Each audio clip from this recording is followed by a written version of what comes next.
For most of history, a monarch's illness was a state secret, guarded behind palace walls until it could no longer be hidden. When King Charles III was diagnosed with cancer in February 2024, the palace chose a different path. It told the country the truth in broad strokes, and then it kept living in public. What followed wasn't a single dramatic night or a shocking family confrontation. It was something slower and, in its own way, more remarkable. A king who kept working, a family that adjusted around him, and a public that watched all of it happen in real time. This is the story of how that played out, not through invented scenes behind closed doors, but through what King Charles, his family, and the people around him actually said and did in public over the 18 months that followed. On a Monday morning in February 2024, Buckingham Palace released a short statement that would reshape how the public understood their king. Charles, it said, had been diagnosed with a form of cancer discovered during treatment for a separate, benign prostate condition. The palace did not name the type of cancer. It never has, not once, in the year and a half since. But it did something previous generations of royals rarely did. It confirmed the diagnosis publicly on the same day it was made known to close family. The choice mattered. Queen Elizabeth II's health problems in her final years were often described only in the vaguest terms: episodic mobility issues, the public was told, right up until the day the palace announced her death. King George VI's lung cancer surgery in 1951 was described to the public as the removal of a lung due to structural abnormalities. The word cancer was never used while he was alive. Charles broke with that instinct. Royal watchers at the time noted that the decision to be relatively open, even without naming the disease, was itself a departure, an acknowledgement that the monarchy of the 2020s exists in a different relationship with the public than the monarchy of the 1950s.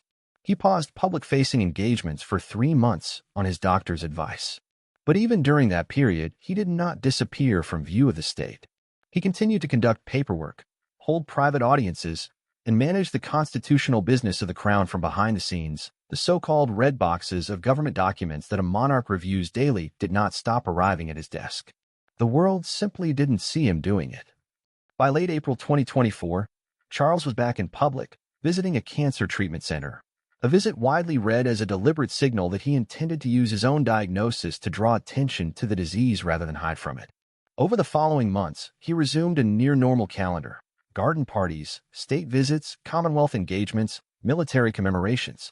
Courtiers reportedly began protecting Fridays on his calendar specifically, so he'd have a consistent day to rest between demands, a quiet accommodation built into the machinery of the monarchy rather than announced from a balcony. What became clear over time was that the king had settled into a rhythm, treatment, most recently believed by royal correspondents to be a form of immunotherapy. Running alongside a public role he showed no interest in relinquishing. He did not vanish into convalescence. He leaned toward the opposite instinct, filling his diary with engagements that placed him, again and again, in the same rooms as people going through versions of what he was going through himself. Some of the most telling moments of the past 2 years didn't come from palace statements at all. They came from ordinary people who happened to cross paths with the king during hospital visits and public walkabouts, and who later described what he said to them. In the summer of 2025, during a walkabout in Newmarket with Queen Camilla, Charles fell into conversation with a local man who had recently been declared cancer-free. Asked how he himself was doing, the king reportedly said he was feeling considerably better and described his own diagnosis, in a characteristically understated way, as just one of those things. It was a small, almost throwaway line, the kind of thing said in passing on a street corner, but was one of the only times the king had commented on his condition directly, in his own words, since the initial diagnosis. A few weeks later, in September 2025, he made a more deliberate gesture, opening a new hospital wing in the West Midlands and spending time specifically with cancer patients and clinical staff. There, he spoke with a man being treated for prostate cancer about the frustration of delayed diagnoses, a subject Charles clearly understood from the inside. He offered a rare piece of personal reflection, telling the patient that early detection remained the hardest part of the fight, but that treatment itself kept improving. Asked plainly how his own recovery was going, he answered simply, "Not too bad." These weren't scripted royal remarks. They were the kind of things said between two people who happened to be standing in the same corridor, one of them a monarch and the other a stranger with the same disease. Royal commentators pointed to these moments, brief, almost incidental, as more revealing than any formal statement the palace could have released, precisely because they weren't designed to be revealing at all. Behind the scenes, People close to the king offered similar accounts. An anonymous senior aide speaking to a British newspaper described Charles as handling the illness incredibly well, crediting both his own attitude and the pace of modern cancer treatment. The aide's account emphasized something consistent with what the public had already seen: a king determined to treat the diagnosis as something to be managed rather than something that would define him, doing what doctors advised and otherwise trying to live as normally as circumstances allowed. If there's a genuine story about the royal family's dynamics during this period, it isn't one of secret confrontations or sudden power struggles. It's the far more ordinary story of a family and an institution quietly redistributing weight as one of its central figures manages a long illness. Prince William has, over the same period, visibly expanded his own public role, not through any single dramatic handover, but through the accumulation of engagements, causes, and responsibilities that a working royal family absorbs over time. He and Catherine, Princess of Wales, have increasingly been described by royal watchers as the most consistent, camera-ready face of the monarchy's future, a working partnership built on steadiness rather than spectacle. That framing isn't new to the cancer diagnosis, but the diagnosis has sharpened it, giving William's role an added layer of significance that wasn't quite there before 2024. Public opinion research bears this out. A poll conducted by Ipsos and reported by Newsweek found that roughly 6 in 10 Britons surveyed believed William would make a good king, a clear majority with only a small share expecting he perform poorly in the role. Notably, William's personal approval numbers in that survey ran ahead of his father's, not a rebuke of Charles, but a sign of how thoroughly the public has come to see William as a settled, credible future monarch rather than simply there. The polling also suggested something more specific to this moment, that even younger Britons who are lukewarm on the monarchy as an institution still tend to view William personally in a positive light, a distinction that matters if the royal family is thinking generationally about its own survival. None of that data implies Charles has stepped back from the throne, and nothing in the public record suggests any formal transfer of duties. What it captures instead is a slow, ongoing shift in how the country talks about the succession, a shift that predates the diagnosis but has been made more visible by it, simply because a king's illness naturally turns public attention toward what comes next. If anything, the last 2 years have been marked by moments of the royal family drawing closer rather than further apart. In July 2026, King Charles met with Prince Harry, Meghan Markle, and their children Archie and Lilibet at Highgrove, the first time the king had spent time with his younger son's children in several years. The reunion, following a long and well-documented period of distance between Charles and Harry, was widely reported as a sign of thawing relations within the family, arriving in the same window as the encouraging updates about the king's treatment. Royal commentators connected the two developments directly. A king who had spent a year and a half managing a serious illness in public, reportedly more inclined than ever to prioritize time with family while he had the chance to do so.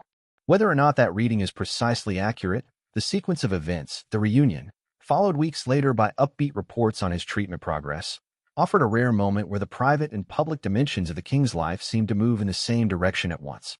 As of this month, the picture being reported by royal correspondents is, by most measures, a positive one. According to Emily Andrews, a royal expert writing for Woman and Home and citing Palace Insiders, the king has been in what she described as really good form this year, with his schedule of engagements now running close to where it stood before his diagnosis. Doctors overseeing his treatment are said to be pleased with his progress.